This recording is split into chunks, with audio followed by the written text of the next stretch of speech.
प्रकाशो म्हणे निवृत्तीदास अवधारी जो ज्यांचे केलिया स्मरण होय सकल विद्यांचे अधिकरण त्याची बंधू श्री चरण श्री गुरूंचे ते नमस्कार न्याता पक्षी अंगणी उतरती ते का गुंतोनी राहती तैसे असावे संसारी जोवरी प्राचीनाची दोरी वस्ती कर वस्ती आला प्रातकाली उठून गेला ऐसे असावे संसारी जोवरी प्राचीनाची दोरी शरणायका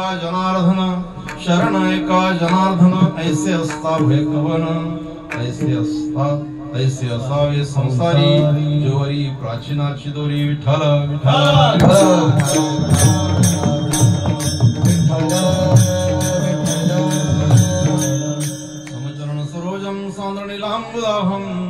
जगननिहित पाणी मंडनम मंडनाना तरुण तुलसी माला कंजनम कंजनेत्रम सदय धवलास्यम विठ्ठल पांडुरंगा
नमो सद्गुरु तुकया ज्ञानदीपा नमो सद्गुरु सच्चिदानंद रूपा नमो सद्गुरु भक्त कल्याण मूर्ति नमो सद्गुरु भास्करा पूर्ण कीर्ति तुकाराम तुकाराम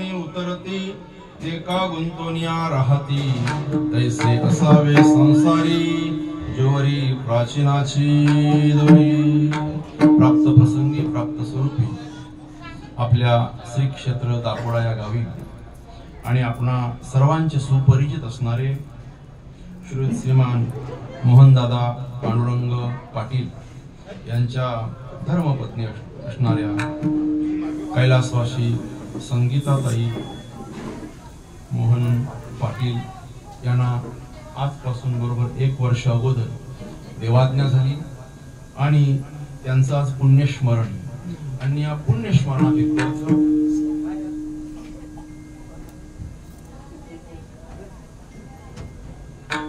कीर्तन पुष्प समर्पित करण्यासाठी या संपूर्ण पाटील परिवाराने मला आज्ञाच केली आणि त्या आज्ञेला अनुसरून हे कीर्तन पुष्प त्या माऊलीच्या चरणी समर्पित करण्यासाठी गायलेला अभंग पैठणचे थोर साधू शांती ब्रह्म असणारे नाथ बाबा यांचा 4 चरणाचा आणि उपदेशपर असा अभंग आहे।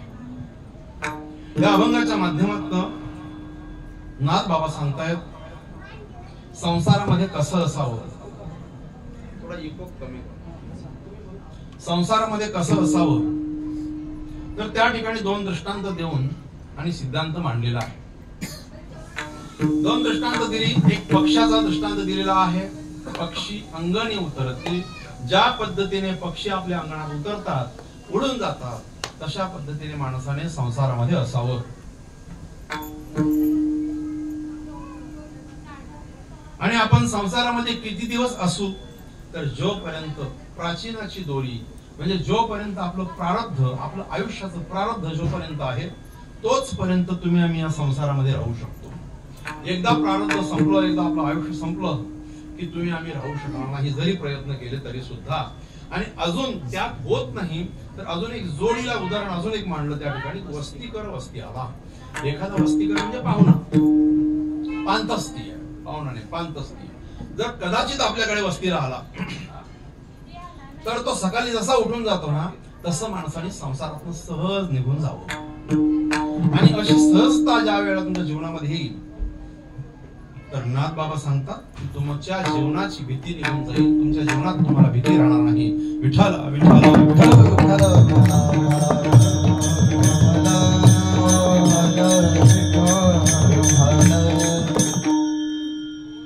या पाटील परिवाराशी तसं माझं एकदम घरचे संबंध महाराज यांच्या संपूर्ण परिवारातील सगळ्या माणसांचे माझे चांगले संबंध घरचे इव्हन त्यांच्या आजोबांपासून म्हणजे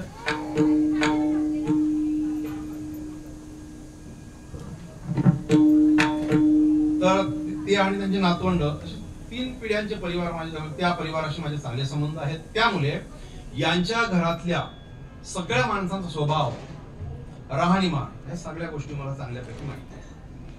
तसंच ह्या ज्या वहिनी निघून गेल्या म्हणजे ताई संगीताताई निघून गेल्या त्यांचाही स्वभावाला मी चांगला परिचित आहे. यांच्याकडे सुद्धा बऱ्याच वेळा मला ते असताना येणं झालेलं होतं.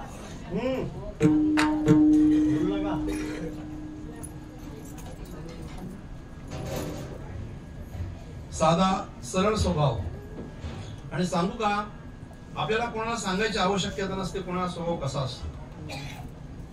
आपल्याकडे एक म्हण आहे सासू तशी सून आणि घर तसे गुण. ज्या घरातल्या सुना त्या विनम्र असतील समजायचं की त्या घरातल्या सासूचा स्वभाव सुद्धा विनम्रतेचा आहे. त्याच्यासाठी पुस्तकं वाचायची गरज नाही.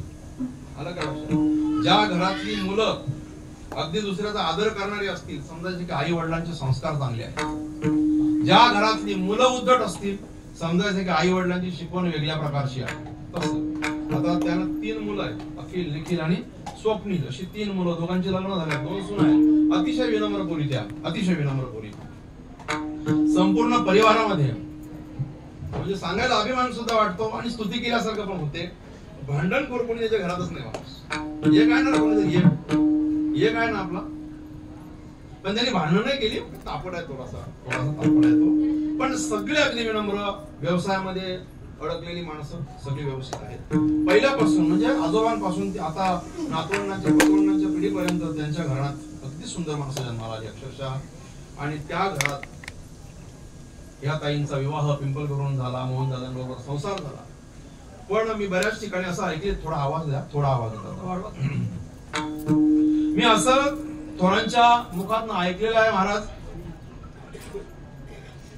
मुलं लहान असताना त्यांचा बाप मरू नये. मुलं लहान असताना त्यांचा बाप मरू नये. लग्न झाल्या झाल्या ऐन तारुण्यामध्ये एखाद्या स्त्रीचा पती मरू नये. बापाच्या डोळ्यासमोर तरुण मुलगा मरू नये. आणि उतरत्या वयामध्ये पत्नीची साथ सोडू नये. सगळ्यात जास्त वेदना अंतःकरणामध्ये ह्या दुःखाच्या होत्या.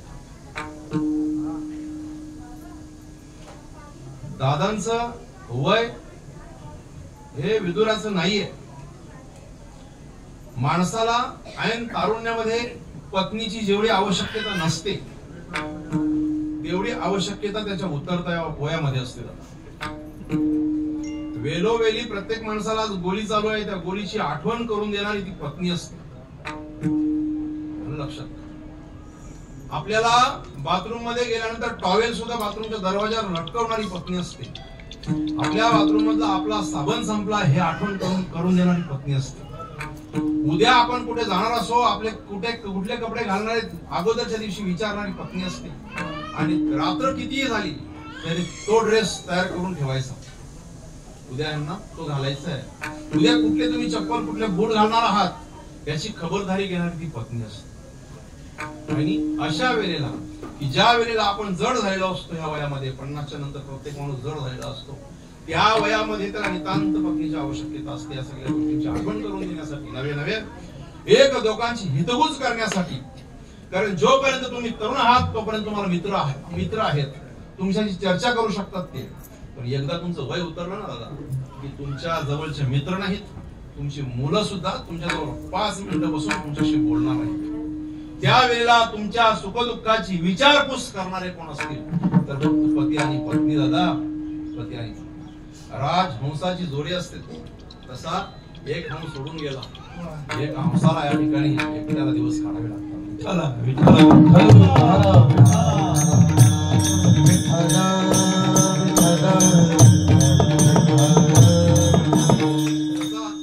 राजहंसाच्या जोडीतील एक हंसीन हंस पक्षी दादांच्या जीवनातला उडून गेला.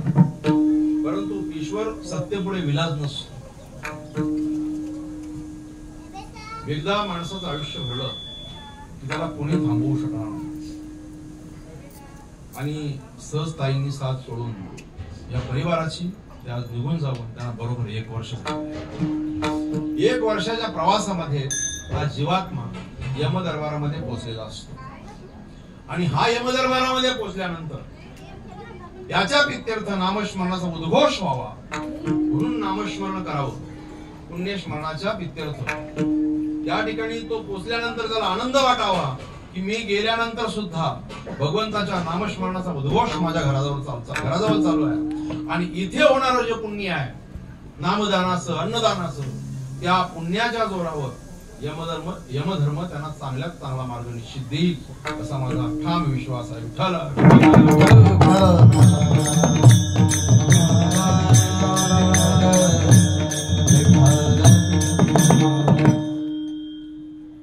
ऋषी मुनींच्या परंपरेपासून,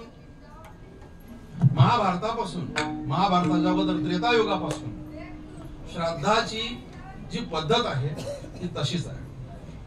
त्रेतायुगामध्ये प्रभू रामाने सुद्धा आपल्या वडिलांचे श्राद्ध घातले. द्वापार युगामध्ये पांडवांनी सुद्धा आपल्या पूर्वजांचे श्राद्ध घातले. आणि कलियुगामध्ये साधू संतांनी सुद्धा आपल्याला श्राद्ध घालण्याचे आदेश दिले.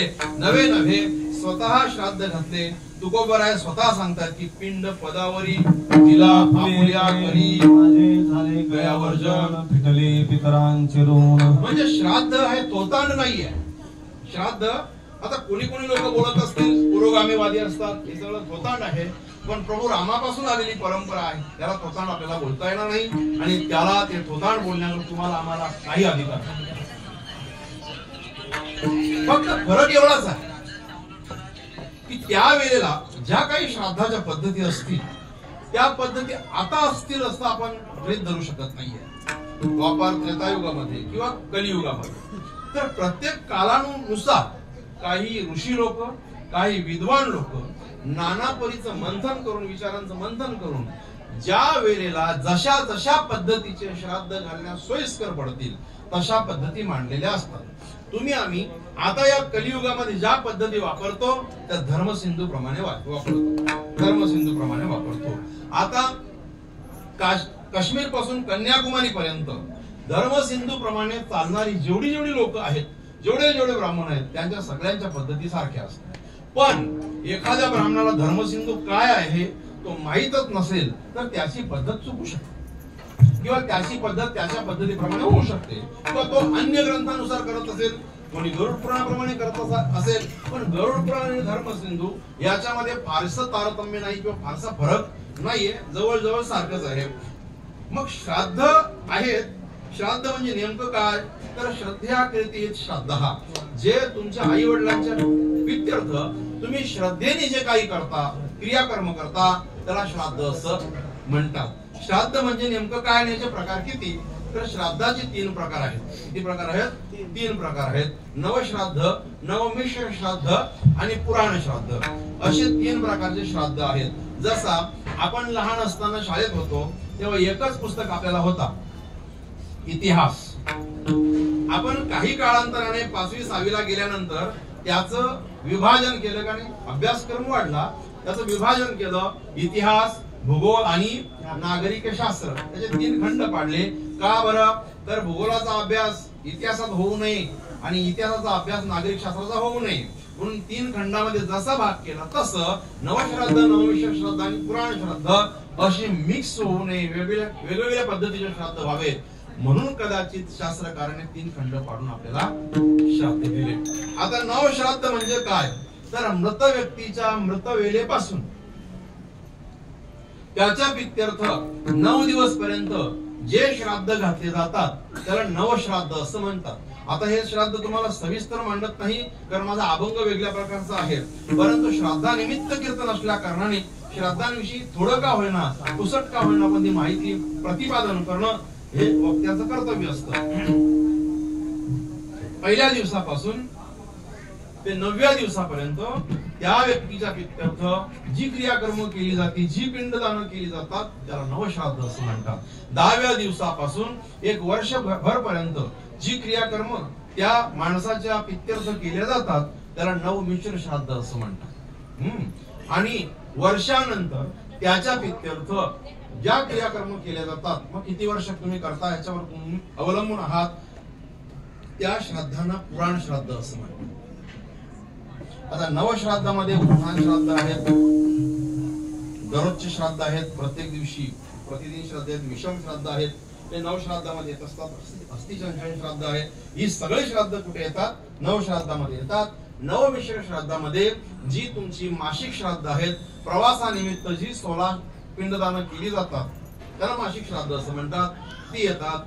आणि एकदा का पुण्यस्मरण झालं म्हणजे त्याचं सपिंडी झालं की सपिंडी झाल्यानंतर तो आतापर्यंत जो प्रेत होता, आता प्रेतत्वापासून आजच्या दिवसापासून त्याची मुक्ती झाली. प्रेत योनीतून तो मुक्त झाला आणि पितर योनी प्राप्त झाली त्याला. प्रेत आणि पितर याच्यामध्ये जन्म आणि आसमानाचा फरक आहे, जमीन आणि आसमानाचा फरक आहे, मोठा फरक आहे. कारण जोपर्यंत तो प्रेत आहे तोपर्यंत प्रवास त्याचा चालू असतो आणि एकदा प्रवास संपला, सपिंडी झाली, सपिंडी झाल्यानंतर तो पितरांमध्ये परावर्तित होते. पितरांमध्ये परावर्तित झाला की त्या माणसाला त्याच्यानंतर अंगठ्याने कुठलीही गोष्टी करायची आवश्यकता नाही. हे असं नसतं. मग त्याला देवपूजेसारखं सगळ्यांनी त्याची पूजा केली जातात. म्हणजे जसा आपला यज्ञोपवीत असतो तशाच पद्धतीने त्याचे पूजन केलं जातं. त्या माणसाच्या त्या पितरांच्या पूजेसाठी अपसव्याची आवश्यकता नसते, त्याला अंगठ्याने टाकायची सुद्धा आवश्यकता नसते. म्हणजे आजपासून कोण झाला? तो पितर झाला. पितर कधी होतो? जेव्हा सपिंडी होते. सपिंडी होणं म्हणजे नेमकं काय? आता कुठे कुठे आपल्याच भागामध्ये अशी प्रथा आहे की ती सपिंडी 11व्या दिवशी केली जाते, कुठे 12व्या दिवशी केली जाते. कुणाला त्यावेळेला जमलं नाही, अडचण असेल तर पहिला मासिक श्राद्ध 27व्या दिवशी तेव्हा केली जाते आणि किंवा 30व्या दिवशी कोणी करतो तेव्हा केली जाते. ज्याच्या त्याच्या श्रद्धेप्रमाणे आणि सोयीप्रमाणे लोक आता करायला लागले. आपण कधी करतो हे आपण ठरवायचं असतं. ठीक आहे. प्रत्येक गावची प्रथा परंपरा या काही वेगळ्या असतात आणि प्रत्येक प्रथा परंपरेबरोबर तुम्ही आम्ही चालू शकतो. आता आमच्याकडे माणूस मेला की त्याला नेऊन जाळतात, तुम्ही आमच्याकडे जाळत नाही. प्रथा वेगळी आहे दादा, प्रत्येक गावामध्ये प्रथा वेगळी आहे. सपिंडी होणं आवश्यक असतं. सपिंडी म्हणजे नेमकं काय? जो प्रेत आहे त्याला पितरांमध्ये जाण्यासाठी सपिंडी करावी लागते. त्याचे पितर कोण आहेत? तर त्या प्रेताचा पिता, पितामह आणि प्रपितामह, त्याचा वडील, आजोबा आणि पणजोबा यांची पिंडदान करून प्रेताच्या पित्यर्थ पिंडदान देऊन त्या पिंडाची पूजा करून त्याला 3 भागामध्ये कापून आणि त्या 3 भागांना त्या पिता, पितामह, प्रपितामह यांच्या पिंडामध्ये त्यांचे विलीनीकरण करणं म्हणजे सपिंडी करणं. एकदा त्याची सपिंडी झाली की तो पितर झाला. पितर झाला का तुम्हाला प्रेत योनीला तो येतच नाही, आलं का लक्षात? मग पितर झाल्यानंतर त्याच्या कर्माचा झाडा घेतला जातो. त्याच्या कर्मानुसार त्याला तिथले नरक कुंड आहेत का त्याला स्वर्गाला पाठवायचे, त्याला वैकुंठाला पाठवायचे ठरवलं जातं. त्याच्यानुसार आपल्या कर्मानुसार ठरवल्यानंतर भोग भोगून झाल्यानंतर त्याला दुसऱ्या योनीला जन्माला घातलं जातं. दुसऱ्या योनीला जन्माला कधी येतो? तर त्याने मनुष्य देह असल्यानंतर जी कर्म केलेली आहेत त्या कर्माची फलं भोगल्यानंतर, चांगली किंवा वाईट. प्रत्येक माणूस नरकाला जातो असं नाहीये. कोणी स्वर्गालाही जात असेल, कोणी नरकालाही जात असेल, कोणी वैकुंठाला जात असेल, कोणी ब्रह्मलोकाला जात असेल. मग त्याचा जेवढा कालखंड स्वर्ग नरकाचा आहे तेवढा कालखंड संपला की त्याला मग योनी प्राप्त होते. कळलं ना? मग पिठावर पाय कसे येतात बरं रात्रीच्या दिवशी ते मला अजून काय सांगतो. ताटात पीठ मांडलं जातं, त्याच्यावरती पायलीचं झाकण दिलं जातं आणि त्याच्यावर कसले तरी पाय उमटले म्हणून चर्चा होते. हा, कसले पाय आहेत, कसले पाय आहेत? कोणी सांगतो मोराचे आहेत, कोणी सांगतो बदकाचे आहेत, कोणी सांगतो जनावराचे आहेत, कोणी सांगतो सापाच्या योनीला गेला असे असे असे असे आलेले, कोणी सांगतो माणसाचे पाय दिसले. अजून तो आपल्या घरातनं निघालाच नाही तर तो गेला कधी, पोचला कधी, दुसऱ्या योनीला आला कधी, जन्माला आला. पिठावर उमटलं. आणि दुसरी गोष्ट, ह्या सगळ्या गोष्टींना कुठल्याही प्रकारचा शास्त्र आधार नाहीये. कुठलीही क्रियाकर्म करत असताना त्या गोष्टीला शास्त्र आधार असेल तर ती करावी. उगीच समाजाच्या माथ्यावर मारू नये आपल्या डोक्यात आलेल्या आपल्या गोष्टी. झालं काय माहितीये का, प्रत्येकाला वाटतं हा माईक घालतोय ना याला दोरीने बांधा. म्हणजे असं आहे का सगळ्याच माईकांना दोरी बांधायला पाहिजे? अहो, हल्ला म्हणून याला दोरी बांधली गेली. माझ्याकडनं माझ्या आयुष्यातली गोष्ट सांगतो की आपल्याकडे कावड्याला पंगत दाखवायला नेतात बघा. तिथे जागा ती कडक होती, एका ठिकाणी लाद्या मारलेल्या होत्या. त्या ठिकाणी फक्त आम्ही कणा त्रिकोणी भरून आणि विधी केली. आता मी दुसऱ्यांदा गेल्यानंतर मला माहिती आहे तिथे झेंडे खोसायला काही नाही, म्हणून मी त्या ठिकाणी केला नेला एक, त्याचे 5 तुकडे केले आणि त्या केल्यात ते झेंडे छोटे छोटे असतात ते रोल. तिथे दोघी कोणीतरी होत्या हुशार, त्यांनी ते नोट केलं केल्यावर झेंडे लावतात म्हणून. पण ती दुसरीकडे धाव्याला गेली. दुसरीकडे धाव्याला गेल्यानंतर त्या ठिकाणी रेती होती. त्या भटजीने रेतीमध्ये ते झेंडे खोवले. आता त्या बायाने भांडण केलं ना ते भटजी बरोबर, केल्यावर रोवतात तुला माहित नाही, त्याला केलाच पाहिजे. म्हणतो कोण भटजी होते? त्याने माझं नाव सांगितलं. त्या माणसाने स्पीकर चालू करून मला फोन केला, महाराज एक शास्त्र मला सांगा. म्हणतो काय रे बाबा? तो म्हणतो आपण कावळ्या पंगत दाखवा. बरोबर 5 झेंडे लावल्या. बरोबर 5 झेंडे. मग ते केल्यावरच का लावले जातात? असं काही शास्त्र नाही की केल्यावरच लावले जातात. म्हणतो 2 बाया भांडतात माझ्याशी, करू का? ज्या ठिकाणी तो झेंडा खोसायला काही नसेल त्या ठिकाणी आपण केळं घेतो आणि ज्या ठिकाणी व्यवस्था असेल तर केळं घ्यायची गरज काय? तशी आपली अक्कल आहे ना, दुसरीकडे पाजरू नये. तिथे काय होतंय, शास्त्र बनून जात. ते काय बनून जात? शास्त्र बनून जातं. अशा काही प्रथा परंपरा दादा समाजामध्ये आल्या आणि त्या प्रथा परंपरा एवढ्या आपल्यामध्ये घुसल्या की त्या निघायची गोष्ट घेत नाही आणि बंद करायची कोणी. म्हणजे मांजराच्या गळ्यामध्ये उंदराने घंटा बांधायचा आहे, मांजर आल्यानंतर आपल्याला कळेल, परंतु बांधायचा कोणी हा मोठा प्रश्न आहे. एखादी प्रथा समाजामधून घालवायची आहे एवढं सोपं नाही, आणायला सोपं आहे. एका गावात तुम्ही कुठेतरी एक प्रथा आणा, ती गावोगावी कशी फिरते माहिती नाही, काय नेटवर्क आहे त्यांचं कळत नाही. म्हणून सगळ्या गोष्टी करत असताना त्याला शास्त्र आधार आहे किंवा नाही हे आपण तपासून बघावं, तेव्हाच आपण त्या गोष्टी कराव्यात, नाहीतर करू नये. हिंमत करायची त्या गोष्टी टाळायच्या.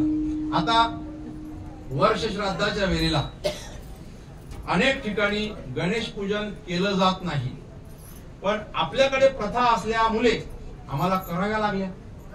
आपल्याकडे कराव्या लागल्या. बंद कोणी करायचं? त्या भटजीनी सगळा मांडलेला, तू मांडला नाही रे असे बोलतील.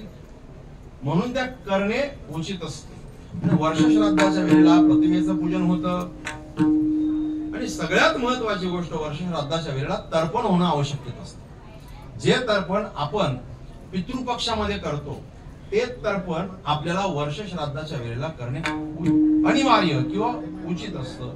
तर्पण म्हणजे कोणाकोणासाठी? देव, ऋषी आणि पितर यांच्या प्रीत्यर्थ स्मरण करून दिलेली तिलांजली, त्याला तर्पण असं म्हणतात.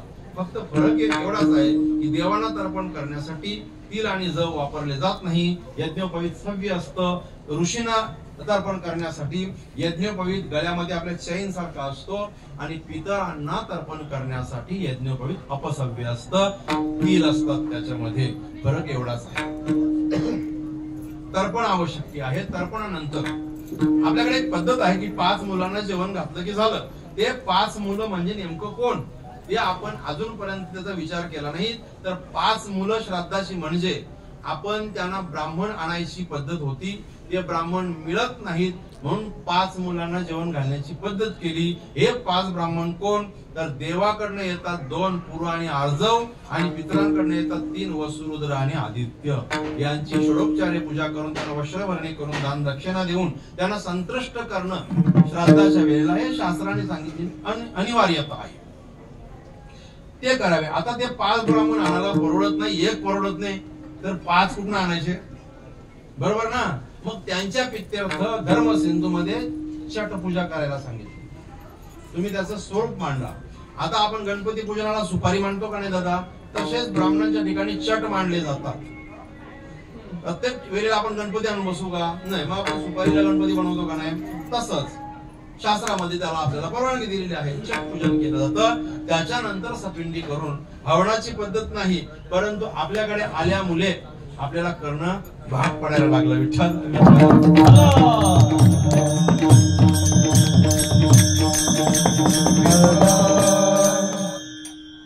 आता दुसरी गोष्ट आहे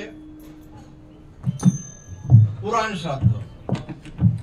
आता पहिली पुण्यतिथी जोरात करतो. तुमच्या भाषेत सांगतो. पुण्यतिथी जोरात करणं म्हणजे नेमकं काय आणि साधी करणं म्हणजे नेमकं काय? संतोष हा 50-50 हजारवाला कीर्तनकार आणला म्हणजे पुण्यतिथी जोरात झाली. मोठा मंडप घातला म्हणजे पुण्यतिथी जोरात झाली. बळजबरीने का होईना सगळ्या नातेवाईकांना बोलवलं म्हणजे पुण्यतिथी आपली जोरात झाली. बरोबर का नाही? मग ह्या जोरात करण्याला आणि आपल्या प्रेताचा कार्यकारण संबंध काय आहे? ह्या मंडपाचा, ह्या कीर्तनाचा, ह्या पाहुण्यांचा आणि आपल्या प्रेताचा कार्यकारण संबंध काय आहे? तसं बघायला गेलं तर काहीच नाही. अन्नदान करावं, पण ते कुणाला करावं? अतिथीस. आपल्या घरी अतिथी कोणीच नाहीत, सगळे नातेवाईक आहेत आपले. ज्या व्यक्तीचा आपला काही कार्यकारण संबंध नाही त्या व्यक्तीला आपण अन्नदान करायचं आहे. आणि त्याला अन्नाची आवश्यकता असेल तर ते अन्नदान होतं. एखाद्या माणसाचा आपला काही कार्यकारण संबंध नसताना त्याला वस्त्राची आवश्यकता आहे आणि त्याला वस्त्र दिलं तर ते वस्त्रदान होतं. याच्यापैकी आता काय करतो आपण? उलट एखादा भिकारी संतोषजी आला ना, हे त्याला बाजूला करा, हे हाकला त्याला, हे पहिले आपण करतो का नाही?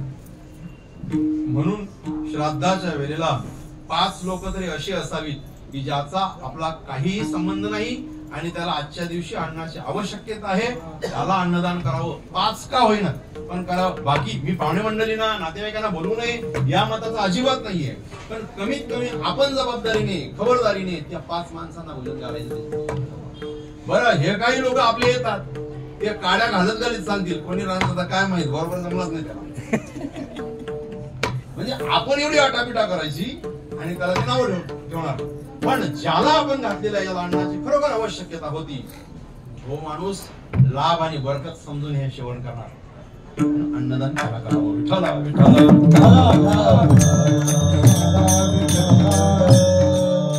आता श्राद्ध किती वेळपर्यंत करावे? ज्या आई वडिलांचे आपल्यावर अतोनात उपकार आहेत, फार उपकार आहेत, त्यांच्या उपकारातनं हाडाशी काढ रक्ताचा पाणी जरी केला, या चांबड्याचे जोडे जरी करून पायात घातले तरी उपकार त्यांचे फिटत नाही बाबा.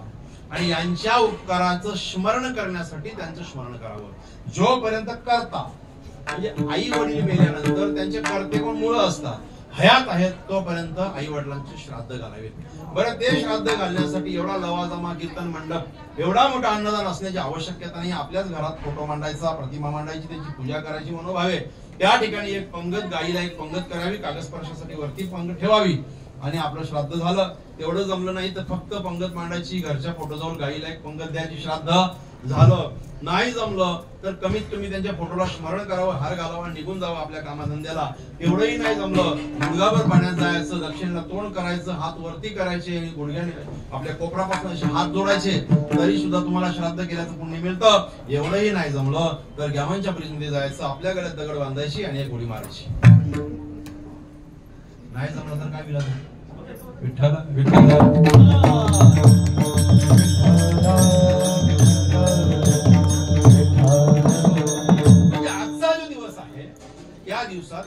माऊलीचा प्रवास पूर्ण झालेला आहे आणि ती माऊली भगवंताच्या यमधर्माच्या दरबारामध्ये उभी आहे आणि त्या यमधर्माला तुम्हाला आम्हाला एक विनंती करायची आहे. हे बाबा, आमची ताई तुझ्या दरबारात आली, योग्य न्याय कर. आम्ही तुझं नामस्मरण करतो, आम्ही आज अन्नदान करतो तिच्या पित्यर्थ, वस्त्रदान करतो तिच्या पित्यर्थ. आमच्या ताईला चांगला मार्ग दे, चांगली योनी दे, सद्गती दे. एवढी प्रार्थना करण्यासाठी केलेलं कीर्तन. विठ्ठल विठ्ठल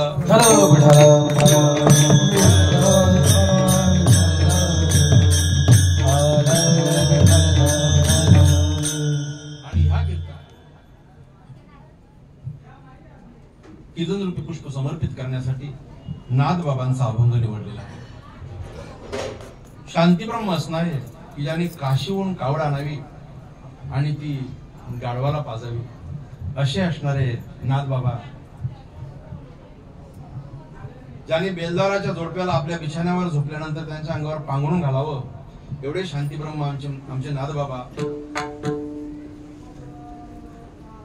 ज्याने आपल्या पत्नीच्या पाठीवर उडी मारणाऱ्याला सुद्धा सांभाळ म्हणून सांगावं असे आमचे नाथ बाबा. नवे गंगा स्नान करून आल्यानंतर एखादा यवन आपल्या अंगावर 100 वेळा थुंकतोय तरी सुद्धा त्याचे उपकार मानावेत. प्रसाद देव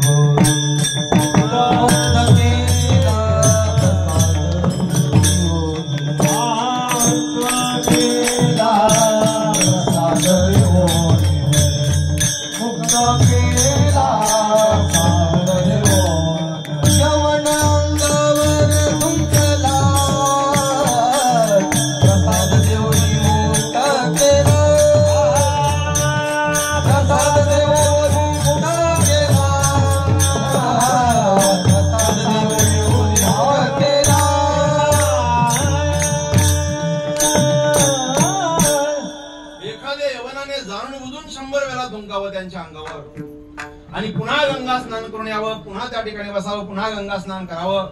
शेवटी त्या यवनाला लाज वाटली, यवन खाली आले आणि यवन लोटांगण घालतायत की नाथ बाबा, खरोखर तुम्ही शांतीब्रह्म आहात. काय झालं म्हणतो, मी 100 वेळा तुमच्या अंगावर थुंकलो, तुम्ही काहीच बोलत नाही.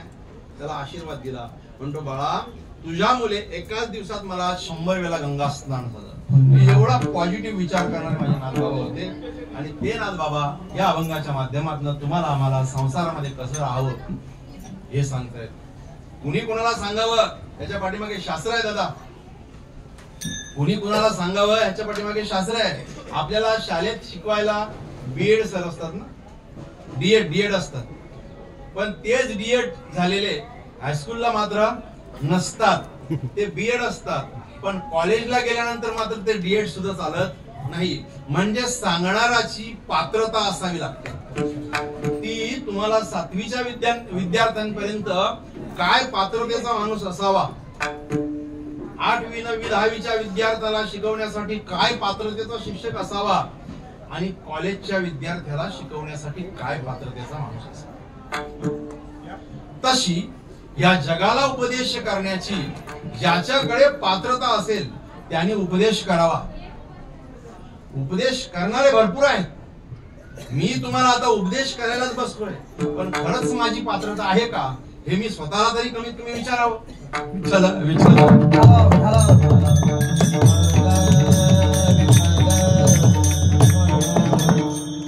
नाथ बाबांकडे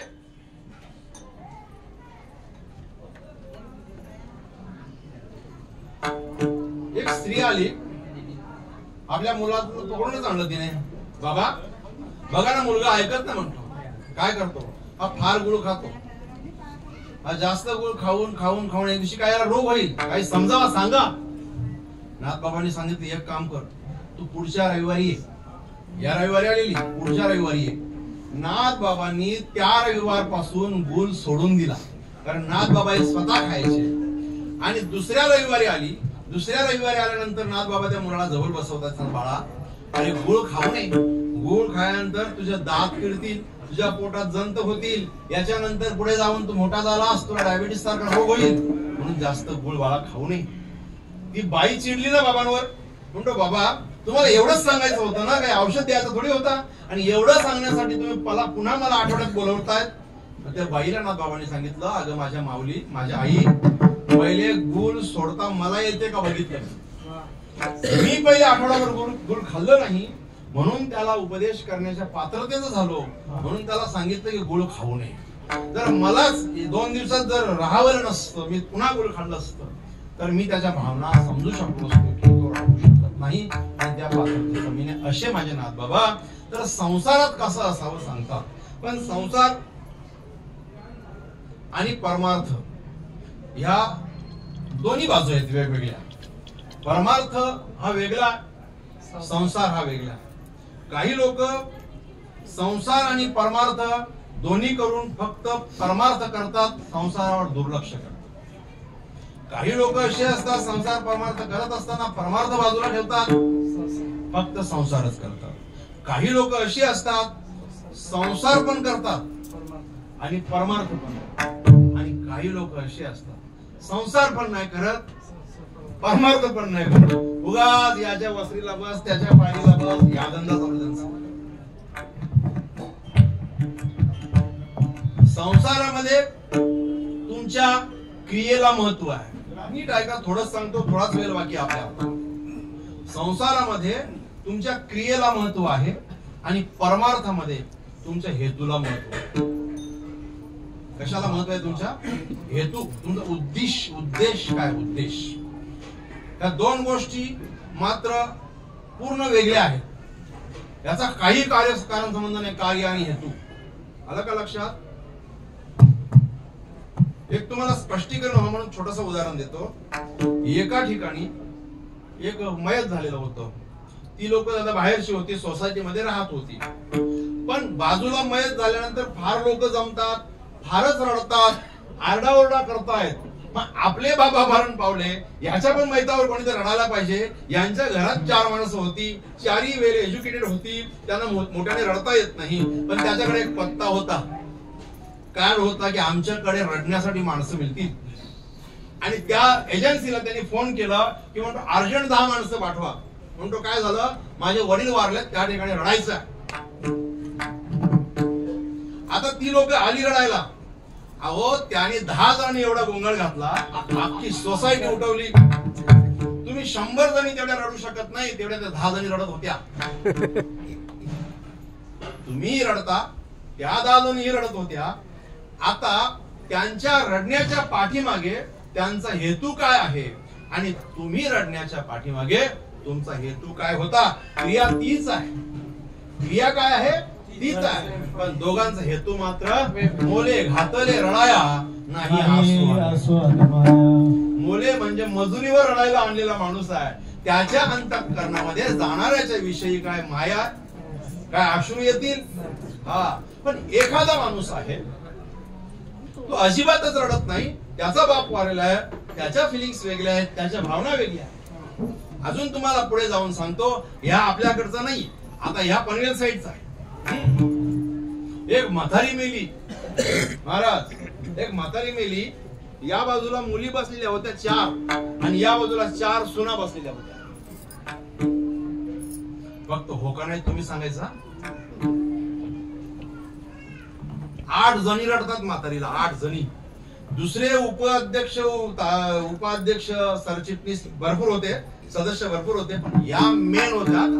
मेन मुलींपेक्षा जास्त हंबरडा सुनानी फोडला. या छात्या कुटतात, कपाळ कुटतात, केस सोडली. हा, सुना रडतात. लोक चर्चा करतायत, काय सुनांचा प्रेम असं, किती रडतात बिचाऱ्या सासूला, किती रडतात. बघा पोरी बसल्यात, पोरी बिचाऱ्या अशा इंग्लिश माणसासारख्या रडत होत्या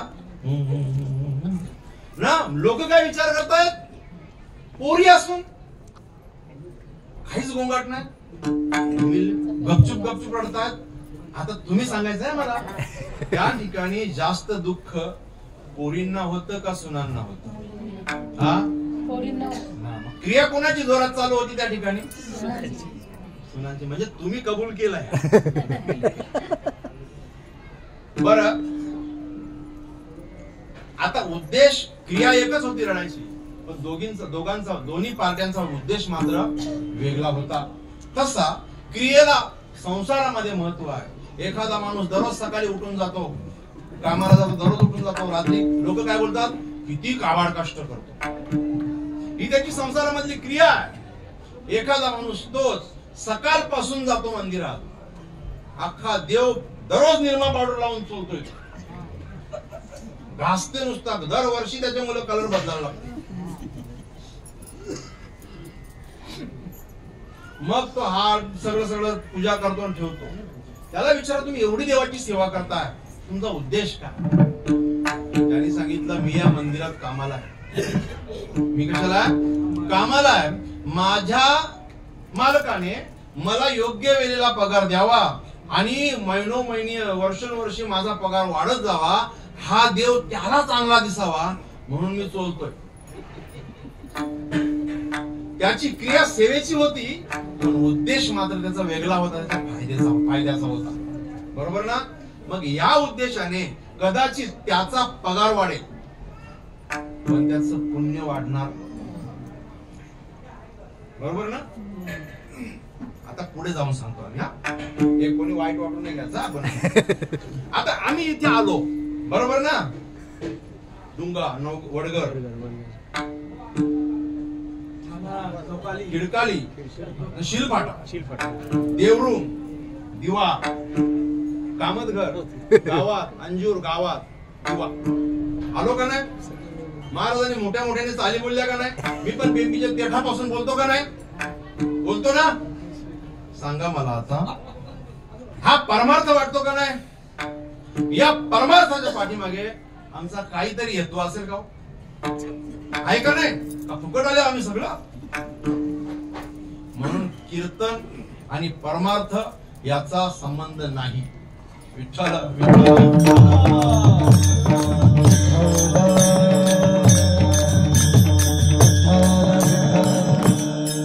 कीर्तनकार पारमार्थिक आहेच, पण परमार्थ म्हणजे कीर्तन नाही, लक्षात ठेवा. कीर्तनकार संत कीर्तन करतो, पण कीर्तन करतो तो संत असेलच असं मात्र नाही. कळलं ना? जो संत आहे तो कीर्तन करतो, पण जो कीर्तन करतो तो संत असेलच असं नाही. चला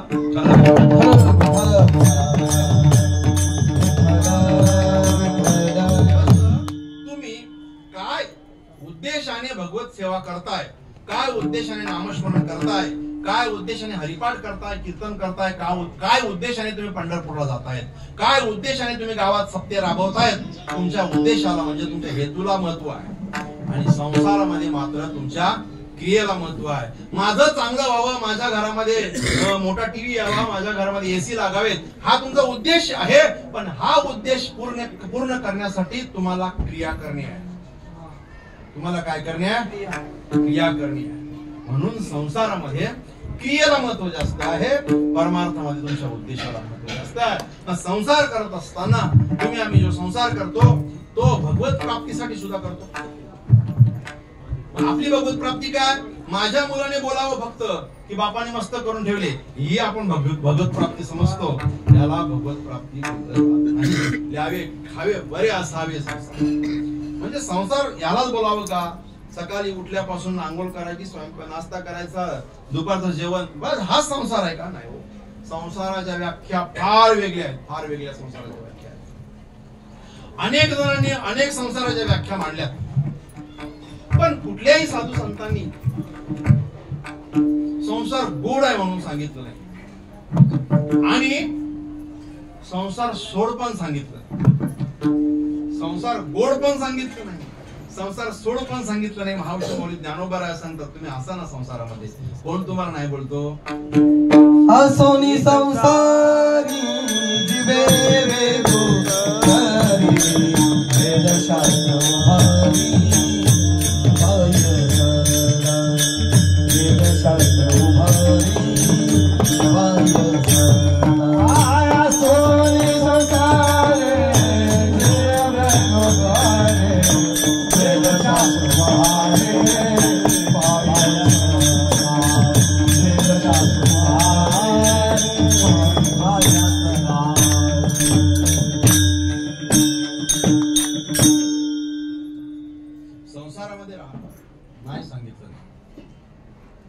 वेद शास्त्र सगळ्यांची परवानगी आहे, पण या संसारामध्ये असताना माऊलींनी क्रिया सांगितली. हरिमुखे म्हणा, हरिमुखे म्हणा, पुण्याची ही क्रिया आहे. आणि तुझा उद्देश भगवत प्राप्तीचा ठेव, तेव्हा ही क्रिया तुला उपयोगाला पडेल. संसार सोड सांगितलं नाही आणि संसार सांगितलं. मग संसार हा प्रत्येकाने सांगितलं खोटा आहे. खोटा आहे सांगितलं का? खोटा आहे. संसार दुःख मूळ सांगितलं, दुःख आहे. संसार दुःख मूळ चहूकडे विश्रांती नाही कोठे. साधू संतांनी सुद्धा संसार केलाच ना. ज्या साधू संतांनी सांगितलं की संसार दुःख मूळ चौकडे इंगल विश्रांती नाही कोठे, रात्रंदिवस तळमळ, त्यांचाही संसारच आहे. एरती माईक दुःखाची जनती नाही आदि अंती अवसानी दे. म्हणजे पुढेही नव्हता आताही आहे, तो संसार आहे, दुःख आहे. त्या संतांनी संसार केला. मग संसार करू नका असं सांगितलेलं नाही. संसार करा, संसारामध्ये राहा, हा खोटा आहे हे सांगण्यासाठी अनेक साधू संतांनी अनेक पुरावे दिले आपल्याला, अनेक दृष्टांत दिले आपल्याला. आता किती खोटा आहे ते दोन दृष्टांत देऊन सांगतोय. एकदा काय झालं, गावाकडचा माणूस आपल्या मुंबईला राहत होता. महाराज तुमच्यासारखा मुंबईला राहता राहता तो जरा बरा झाला. दोन पैसे आले त्याच्याकडे, त्याच्या घरच्यांना वाटलं असं लग्न लावून द्यावं. त्याचं लग्न लावून दिलं. लग्न लावल्यानंतर मुंबईतला तो शेअर मध्ये राहत होता. म्हणजे एकाच खोलीत 4 भैये राहत होता. कारण इकडे त्याला परवडणारी तिची नोकरी तेवढी मोठी नव्हती. पण नवीन लग्न झालेलं आहे. त्या बायकोला सांगितलं, म्हणजे जी मुलगी केली तिला, की मुलगा मुंबईला कामाला आहे, नोकरीला. हिलाही वाटलं मुंबईला फिरायला जायला मिळेल आपल्याला. पण नवरा एकटाच गेला मुंबईला.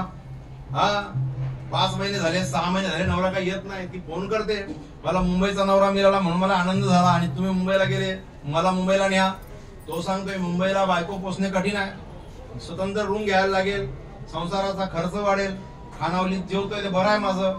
म्हणतो असं काय करता? मग मी आमच्या घरी नातेवाईकांना उत्तर काय द्यायचं? म्हणतो मला एक काम करा, तुम्ही 4-5 महिने ठेवा, नंतर पाठवून द्या. यांनी विचार केला की 5 महिने आपण पत्नीला ठेवू घरी. त्यांनी 5 महिन्यासाठी एक रूम वेगळी भाड्याने घेतली. गावी गेला, बायको घेऊन आला. बायको घेऊन आल्यानंतर प्रत्येक सुट्टीच्या दिवशी फिरायला जायचं, पिक्चरला जायचं, मॉलला जायचं, ठाण्यात फिरायचं, भिवंडीत फिरायचं. आजूबाजूच्या सगळ्या तीर्थक्षेत्र आपले काढले बाहेर. अंजूरचा गणपती बघितला, तर कधी वज्रेश्वरीला गेला, कधी जीवदानीला गेला, कधी मुंबादेवी बघितली, कधी महालक्ष्मी बघितली. सगळे तीर्थक्षेत्र फिरून होता होता होता शॉपिंग करता करता करता कधी 5 महिने संपले, पत्ता लागला नाही. तुमच्या आमच्या आयुष्याचे असेच संपतायत. आता घरी जायची वेळ आली. 5-6 दिवसात घरी जायचं आहे. रूमचा अग्रीमेंट संपलेला आहे. तो सांगतोय तू बोललेली 5 महिने ठेवला, रूम 5 महिन्यासाठी घेतलेली होती, अग्रीमेंट संपलाय, अशी जाणार नाही मी. ती सांगते मुंबईला गेली, काय नवऱ्याने दिलं, माझी आई विचारेल, आईला काय सांगू मी? मला डाक पाहिजे. डाक समजलं ना? म्हणजे एखादा दागिना पाहिजे, हार वगैरे पाहिजे मला. आता हा सांगतो मी कसा जगतो, माझा मला माहिती. तो टेन्शन मध्ये आला, पण बायकोला नाही बोलला नाही तो. अशी भेट झाली आपल्या संतोष दादा बरोबर. संतोष दादा, बायको दागिना मागते, करू काय? अरे तू काही काळजी करू नको, माझ्या बरोबर चल. त्याने ठाणा स्टेशनला घेऊन गेला स्वर्ग मध्ये. तो कधी जायचं तुला गावाला? म्हणतो परवा जायचंय. मग उद्या संध्याकाळी माझ्या बरोबर, परवा सकाळची गाडी आहे म्हणतो 4ची माझी, मग उद्या संध्याकाळी माझ्या बरोबर तू ठाण्याला चल. संतोष दादाच्या बरोबर तो ठाण्याला गेला. त्याने स्वर्गमधून असा मोठा हार घेतला. म्हणतो हा लय महाग असेल. हा महाग पण नाही म्हणतो. तू काय काळजी करू नको, स्वस्त आहे. सोना आहे ना, सोने से कुछ कम नहीं. माझ्या बायकोने टाकला तर होने से कम नाही. आनंद वाटला. म्हणतो सांगायचं नाही फक्त. आणि रात्री गेला घरी, 8-8:30ला घरी आला. तो कालोकच होता रूम मध्ये, एवढा काही मोठा उजेड नव्हता. आणि तिने पण आयुष्यामध्ये दागिने बघितले नव्हते. हा मेन प्रश्न होता. तो हा दाखवला. हो, तिला एवढी खुश झाली, एवढी तिला अटॅक आला असता, एवढी खुश झाली. सांगितला काय ना आणला काय, सांगितला काय ना आणला काय. हा नुसतं त्याचं गालबिल धरते ती. उद्या जाईल. तिला असा वाटला रात्री झोपताना घाबरलो झोप, काय करू. सकाळी लवकर उठली, 4ची गाडी, बाईला झोपत नाही लागली. हार आणले ना नवऱ्याने, आंघोळ केली, तयारी केली, पहिले हार घातला. नवरा सांगतो माझी आहे गावी गेल्यावर घाल ना, इथे नको घालू. बाई ऐकायला तयार नाही. हार घातला. बघ स्टेशनला जायला हार काढून ठेव. ती सांगते नाही बरं, तुम्ही एवढ्या मेहनतीच्या पैशाने आणले, लोकांना दाखवायला नको, दिसायला नको. ती सकाळी बिचारी ते बाजूची खोलीवाली झोपलेली होती, त्यांना उठवला, उठा उठा, गावी चाललो मी, गावी चाललो. असा हार दाखवत गावी चाललो. तिचं माहिती दाखवायचे असा करत, हा दाखवायचा असल्यावर असा करायचं पुढे पुढे. त्या बाया उठल्या, तिच्या हाराकडे काही लक्ष नाही, त्या आशा तर ती मुद्दाम वाजवते तिच्या हार दिसावा म्हणून. मग नाहीच कोणी विचारत, मुद्दाम सांगायला लागली हार केला म्हणून. ठीक आहे, आता स्टेशनला गेली बाई. नवरा सांगतो काढून ठेव, स्टेशनला चोर असतात. हा चोरेल नाही का कोणी. अहो एक दुसरी मेल आली, त्या मेल मध्ये गर्दी झाली. त्या गर्दीच्या कचाट्या दिसा कोणी हार मारला पत्ताच हार गेला ना. काही वेळानंतर ही चापती अशी हारणे बोलल्याबरोबर त्या प्लॅटफॉर्म वरती ती काय टाकतात फतकाल टाकली. गडबड बोलती नुसती. बोलते छाती पोट फुटते, आरडते नुसती.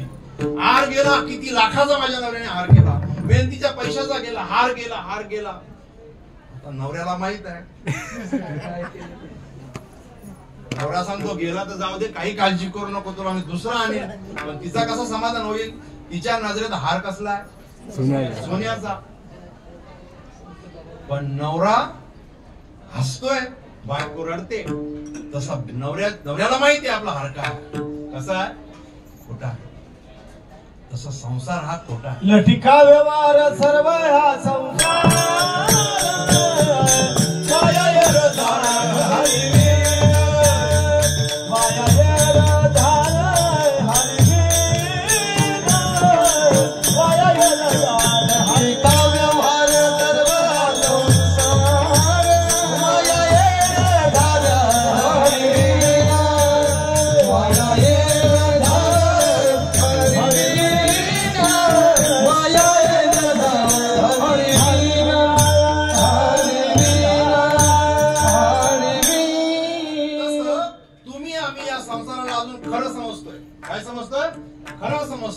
म्हणून तुम्हाला आम्हाला संसारामध्ये दुःख आहे.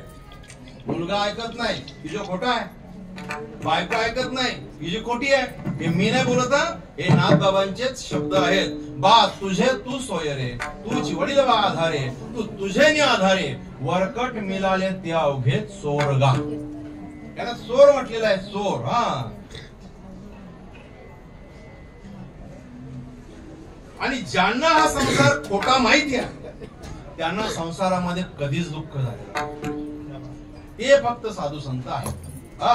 भगवद्गीतेमध्ये संसाराची व्याख्या ऊर्ध्वमूलम् अधःशाखम् अश्वत्थम् प्राहुरव्ययम् छन्दांस्यस्य पर्णानि यस्सं वेदस्य वेदवित्. उलट्या वृक्षाची उपमा दिलेली आहे. उलट्या वृक्षाची म्हणजे कुठलाही झाड आहे बघा, त्याची मुलं जमिनीमध्ये आहेत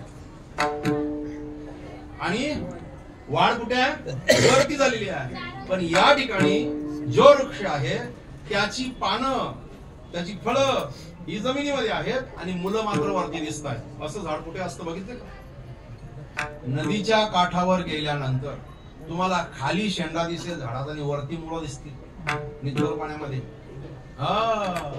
या संसाराची उलट्या वृक्षाची व्याख्या दिलेली आहे. एकदा एका राणीचा हार हरवला. करोडो रुपयाचा हार आहे, करोडो रुपयाचा हार. आणि तो हार ती स्नानासाठी गेलेल्या तिथून कुठून तरी पळवला, नदीच्या काठावरनं कावल्याने पळवला घेऊन गेला. आणि तो हार कोणी मला शोधून देईल त्याला लाखो रुपये बक्षीस त्या ठिकाणी त्या राजाने ठरवलं. सगळे लोक तो हार लाखो रुपये कमवण्यासाठी शोधतायत. शोधता एकाला वाटलं की लाखो रुपये मिळतील, आपणही विडा उचलावा. राजाला जाऊन सांगितलं की मी तुमचा हार शोधून आणतो. राजाने सांगितलं चालेल, जो आणेल त्याला पैसे मिळतील, तूही जा. आणि त्याला एका ठिकाणी हार दिसला. हार दिसल्यानंतर तो हार होता चिखलामध्ये. तो कुठे हार आहे, चिखलात आहे. त्या हारासाठी त्याने चिखलात उडी टाकली. चिखलामध्ये उडी टाकल्यानंतर हार गायब झाला. सगळा चिखल त्याने शोधला पण हार काही सापडत नाही. अरे मी तर बघून उडी मारली. पुन्हा वरती आला, पुन्हा बांधावर थांबला, पुन्हा ते पाणी नितळ झालं, पुन्हा त्याला तो हार दिसू लागला. हार पुन्हा दिसतोय आणि पुन्हा त्यांनी त्या हारावर उडी मारली. तिथे हार नाही, हार गायब झाला. गेला कुठे. असा दिवसभर उड्या मारून थकला. त्या मार्गात एक साधू येत होता. बाळा काय करतोय, कशासाठी बसलाय. म्हणतो महाराज तिथे भूत आहे का काय मला कळत नाही. म्हणतो काय बघा तो हार मला दिसतोय. सकाळपासून त्या हारावर मी उडी मारली की तो हार गायब होतोय. त्यांनी सांगितलं अरे बाळा मूर्ख आहेस का. म्हणतो काय झालं. अरे मूर्खा तो हार तिथे नाहीये, तो हार वरती आहे. त्याचं प्रतिबिंब खाली दिसतंय आणि त्या प्रतिबिंबासाठी तू उड्या मारतोय. तसं सुख पाहता जवापाडे दुःख पर्वताय वडे. या जवापाड सुखासाठी नैश्वर सुखासाठी तुम्ही आम्ही या संसारामध्ये उड्या मारतोय. पण आपल्याला काय भोगायला मिळतं दुःख. पण सुख खरं कुठं आहे तर परमात्म्याच्या चरणी सुख आहे. पण ते सुख कुठं होतं वरती. म्हणजे तो हार कुठे होता वरती होता. आणि प्रतिबिंब काय वाटत होतं भासत आपल्याला खाली. आणि प्रतिबिंबाला म्हणजे उद्या आपण सुखी होऊ हा प्रत्येकाच्या मनामध्ये असलेला प्रश्न आहे. बरोबर ना. बस बस थोड्याशा उद्याच्या सुखासाठी आज आपण काबाड कष्ट करतो का नाही. काबाड कष्ट चालले जाते कशासाठी उद्याच्या सुखासाठी. पण उद्याच्या माणसाला विचार ना तू किती सुखी झाला काल कष्ट केले. फक्त एक सुखाची आशा. सर्व सुखाची आशा जन्म गेला. सर्व सुखाची आशा जन्म गेला. क्षण एका मुक्ती यज्ञ नाही केला. क्षण एका मुक्ती यज्ञ नाही केला. गुणतारीच्या शिर पावला. गुणतारीच्या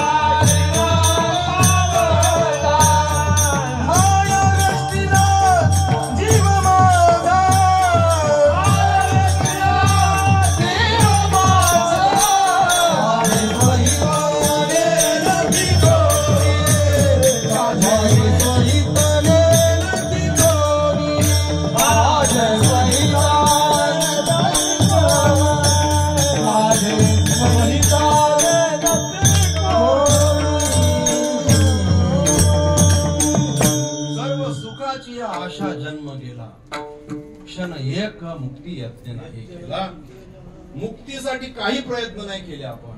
सुखाच्या आशेसाठी जन्म घालवला. आणि तुम्ही आम्ही या संसारामध्ये सुखाच्या आशेसाठी जन्म घालवतोय. आणि हा सुख तुम्हाला मिळावा असं वाटत असेल तर ह्या संसाराला पहिले खोटं ठरवा, खोटं बोलायला शिका. जसा एखादा पक्षी कितीही मोठा बंगला असेल आणि कसेही झोपडं असेल तरी त्या ठिकाणी थांबत नाही ना, तो उडून जातो ना. तसं तुम्ही संसारामध्ये राहा. अभंगाचं पहिलं चरण. पक्षी अंगाने उतरते. पक्षी अंगाने उतरते. पक्षी अंगाने उतरते. पक्षी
एका पक्षाची उपमा देत आहेत. म्हणजे माणसाने कसं राबावं तर बैलासारखं राबावं. ही जनावरांची उपमा दिली माणसाला ना.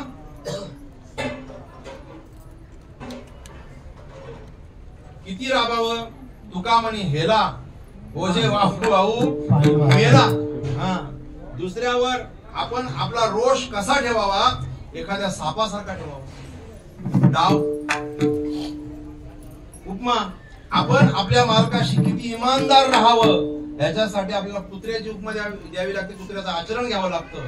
कुत्रा किती इमानदार आहे म्हणजे एखादा माणूस इमानदार नाही पण कुत्रा इमानदार आहे. तसं संसारामध्ये संसाराची आसक्ती सोडण्यासाठी तुम्हाला पक्षाचं अनुकरण करायला सांगितलं.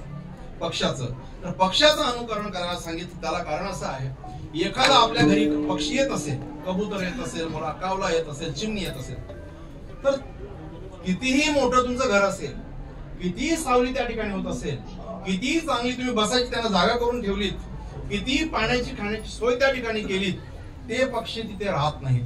कारण त्या पक्ष्यांना माहिती आहे हे घर आहे ना हे आपलं नाही, हा बंगला आहे ना आपलं नाही. एखाद्या झोपड्यात जरी ते जात असतील तरी त्यांना माहिती आहे हे झोपडं सुद्धा आपलं नाहीये. तिथून घेऊन जा, त्या चावी त्याला कोणतरी गाडी आठव. हे घर आपलं नाही. पण तुम्ही आम्ही दुःखाच्या खेटरा का खातो माहितीये का? सगळ्याला माझं म्हणतोय, सगळ्याला माझं म्हणतोय. एका ठिकाणी एका मैताला माणसं गेली होती, अफाट गर्दी होती, माझा फार मोठा माणूस वारलेला होता. एक सगळे दुःखी होते आणि एक असा होता, एक सिगारेट संपला का दुसरा पेटवायचा सुद्धा करतो. सिगारेट संपली तंबाखू काढला. नुसता लोक विचार करतायत, साहेब तुम्ही कुठे आले? मैताला आलो. मैताला आलात तुम्ही, कधीपासून बघतोय तुम्ही बिंदास आहात, फोनवर बोलता, सिगारेट तंबाखू मारता. म्हणतो काय मैताला आलोय पण याचा आपला काही संबंध नाही. त्याचा ना माझा काही संबंध असता तर दुःख असतं मला ना. माझ्या मालकाचा ते संबंध आहे. मालक रडतो तो काय पोट कुठून रडतोय मालक, मी कशाला रडू? माझा त्याचा काही संबंध नाही. तसा तुमचा किंवा माझा आणि संसाराचा काही संबंध नाही म्हणून आपण रडतोय. म्हणून आपण जर असं आपण ठरवलं की संबंध नाही तर रडणार नाही. पण जोपर्यंत आपले संबंध आहेत तोपर्यंत रडतो. बायको आजारी पडली, नवरा रडतो का नाही? पण ती त्याची आहे का? मुलगा आजारी पडला, रडतो का नाही बाप? पण तो त्याचा आहे का? त्याचा म्हणजे फक्त सांगायला नावापुरते त्याचा तो नाही. कन्या पुत्राधिक बाळ हितो स्नेहाची स्नेहाल तुझ्या दर्शनावी नव्या आकोड पण अंती दुरी राहती. देहघराची कामिनी तिथं राहिली भोनी जलता श्मशाने अग्नी सवे. एकला तो अग्नीच्या बरोबर एकटाच जळशील ना तेव्हा ही रिटर्न जाऊन आंघोळ केलेली असेल. कुठं लपवलेला सगळा तिने काढला असेल, तुझी नाही, काहीच नाही. फक्त आपलं एकच आहे. एक तत्व नाम धडधरी म्हणा, त्याचं नामस्मरण करा, त्याला करून येईल. मग पक्षाला माहिती आहे जर हे आपलं नाही तर माणसाला शिकवावं लागलं, हे दुर्दैव. पक्षी अंगणी उतरती तसा राहणार संसारात. तसा जर राहिला तर फायदा आहे तुझा अभंगाचं. दुसरं तैसे असावे संसारे, तैसे असावे संसारे, तैसे असावे संसारे,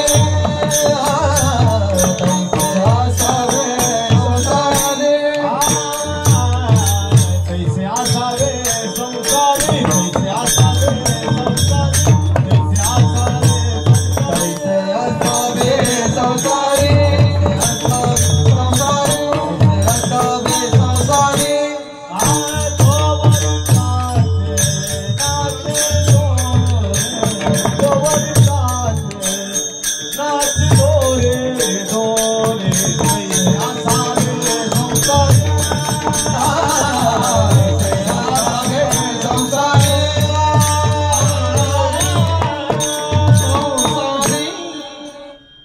पक्षासारखं असावं संसारामध्ये.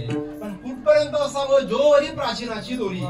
म्हणजे जोपर्यंत आपलं प्रारब्ध आयुष्याचं आहे, जो प्रारब्ध आपलं जोपर्यंत सुखाचं आहे तोपर्यंत आपण ठीक आहे. पण आपल्या प्रारब्धामध्ये जर दुःख असेल तर ते सुद्धा आपण प्रारब्ध म्हणून स्वीकारावं. ते सुद्धा स्वीकारावं. बघा आतापर्यंत देवामुळे काही झालं असं बोलत नाही, खाली बोलायचं असतं. असं सुख वाटायला जेव्हा जेव्हा येतात तेव्हा तेव्हा तुम्ही आम्ही देवाला विसरून जातो. पण दुःख आल्यानंतर देवाने आपल्या वाट्याला दुःख आलं म्हणून देवाच्या देवाच्या माथ्यावर खापर फोडू नका, कुणाच्याच माथ्यावर खापर फोडू नका. कारण का माहित आहे का? अनिका रुसावे न लगे बहुता आपल्या संचिता वाचूया.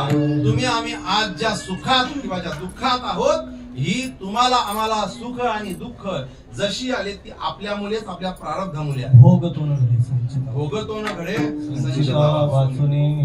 ही जी प्रारब्धानुसार आपल्याला सुख, प्रारब्धानुसार आपल्याला दुःख, प्रारब्धानुसार आपल्याला मुलं मिळाले, प्रारब्धानुसार तुम्हाला पती आणि एखाद्या पुरुषाला पत्नी प्रारब्धानुसारच मिळते. तुम्ही काय कर्म पहिले केलेले आहेत त्या कर्मानुसार तुम्हाला सगळे मिळणार. कुणावर खापर ठेवू नका आणि प्रारब्धावर विश्वास ठेवून जर तुम्ही जीवन जगत असाल तर तुमचं जीवन सुखी असेल. कसं असेल? अजून एक दृष्टांत दिला अभंगाचं 3रं चरण. वस्ती कर वस्ती आला, वस्ती कर वस्ती आला,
एकटे एकटे 2-2 वारकरी पण जायचे पंढरपूरला.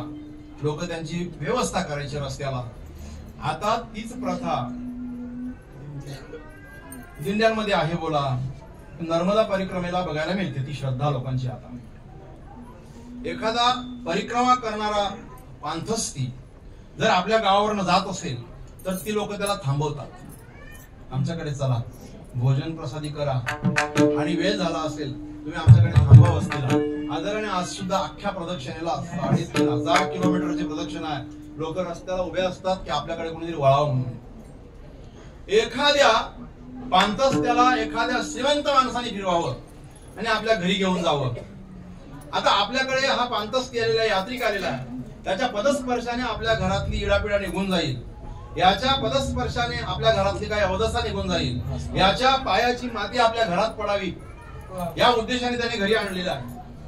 आणि घरी आणल्यानंतर त्याची चांगली व्यवस्था केली, चांगलं त्याला गरम पाणी आंघोळीला दिलं, त्याला चहा दिला, त्याला त्याच्या भोजनाच्या वेळेला उत्तम पंचपक्वान्नाचं मिष्टान्नाचं भोजन दिलं. आता महाराज तुम्ही आजचा दिवस आमच्याकडे थांबतायत, पण एकच दिवस थांबणार आहेत. त्यांनी चांगल्या अगदी गुडघ्या एवढ्या गाद्या त्याला झोपायला दिल्या, एसी रूम लावला, त्याला शांत झोपा म्हणून सांगितलं. आता तो जो यात्रेकरू आहे त्याला उद्याला 35 किलोमीटर चालायचं आहे. त्याच्या गुडघ्या एवढ्या गादीला तो भुलत नाही. दादा सकाळी आपला यजमान उठायच्या अगोदर तो उठणार, मिळेल पाणी, त्याच्यात स्नान करणार आणि तो निघून जाणार. तो यात्रेकरी असतो. नाहीतर बरी सोय होते म्हणून 4 दिवस थांबूया, हा यात्रेकरी नाहीये. मग त्याच्यासारखं असं तैसे असावे संसारी. म्हणजे सगळ्या सुख सोयीने आपण तुम्ही आम्ही समृद्ध जरी असलो तरी सुद्धा तुम्हाला मला इथून जायचं हे डोक्यामध्ये मेंटॅलिटी सेट करायची आपल्याला की तुम्हाला मला जायचं. आणि ज्याची सेट झालेली आहे तो जायला कधीच घाबरत नाही, तो जायला कधीच घाबरत नाही. तैसे असावे संसारी. आता तसं असल्यानंतर नाथ बाबा सांगते त्याला शरण गेला ना तर भीती राहत नाही म्हणतो. अभंगाचं शेवटचं शरण एका जनार्दन, शरण एका जनार्दन, शरण एका जनार्दन, शरण एका जनार्दन, शरण एका जनार्दन, शरण एका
या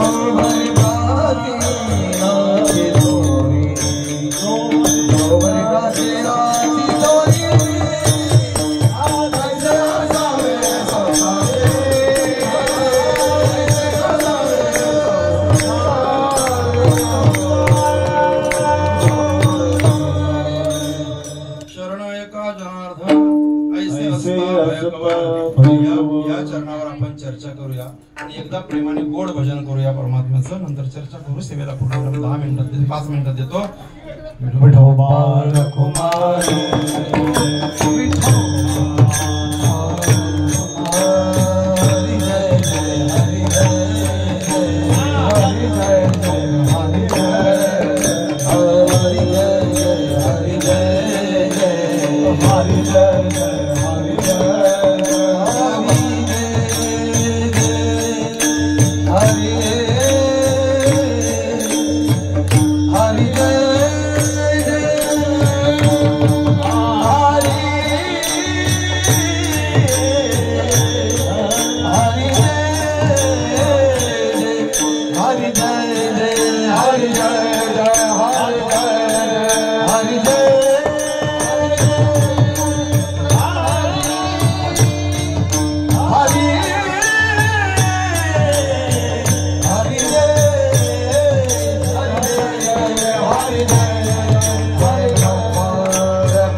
तुम्ही आम्ही सगळे संसारामध्ये आहोत. मग आता संसार सोडायचा का?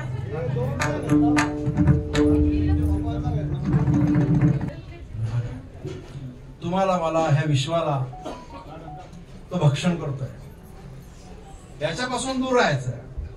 एकदा काय झालं, एक दृष्टांत सांगतो फक्त, सेवेला पूर्ण विराम देतो, काही काळजी करू. असाच आपल्या दापोडे गावामध्ये कीर्तन होता.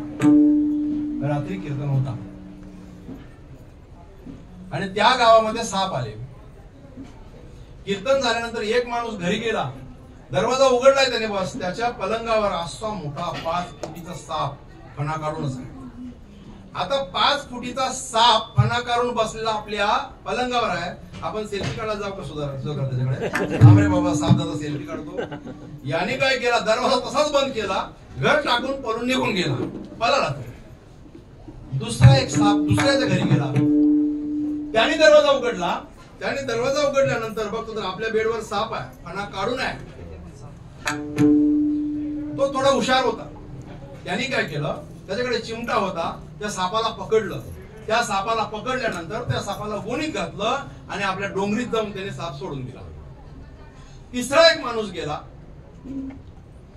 त्यानेही बघ साप बघितला, आपल्या बेडवर साप आहे. त्याने एक दांडा आणला, त्या सापाला बेडवर मारून टाकला. ना रहेगा बाज ना बजेगी बाज. सोडला तरी तो कोणाला चावेल? घरात टाकून पडलं, घरात जाणार नाही, त्याने सापाला जागेवर मारून टाकलं. पण त्या ठिकाणी दुसरा एक माणूस होता, चौथा माणूस घरी गेला, त्याच्याही बेडवर सापच आहे. गावात अख्ख्या बोंबाबोंब झाली, म्हणतो सगळ्यांच्या घरी साप आहे. तर त्याच्या बेडवर साप होता, फणा काढून होता, पण तो थोडा अजून हुशार होता.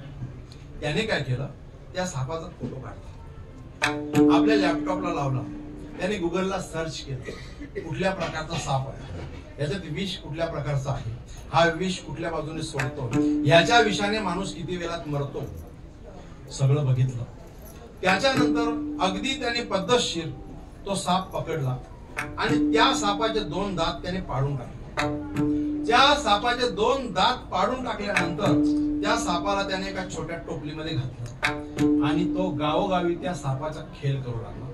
आणि त्या सापाच्या जीवावर त्याने आपला उदरनिर्वाह चालू केला. त्याचे उपजीविकेचं साधन काय झाला, साप. चौघांमध्ये हुशार कोण, घर टाकून पळणारा का सापाला जिवंत सोडणारा का सापाला जागेवर मारणारा की सापाच्या जीवावर उदरनिर्वाह करणारा. दादा, तसेच संसारामध्ये लोभ आणि माया नावाचे 2 दात आहेत. संसारामध्ये शरण एका जनार्दन ऐसे असता भय कवन, कैसे असता भय कवन, कसं असल्यानंतर भय नाही आहे. तर त्या सापाचे विखारी दात ज्याच्यापासून तो विष सोडतोय ते दात पाडल्यानंतर सापापासून भीती आहे का काही, अजिबातच भीती नाही. तसं ह्या संसारामध्ये वावरत असताना माया आणि लोभ जर सोडून दिला तर तुम्हाला मला भीती नाही संसाराची. साधू संतांनी तेच केलं आणि ज्या साधू संतांनी लोभ आणि माया सोडली त्यांचं मोठ्या प्रेमाने भजन करूया.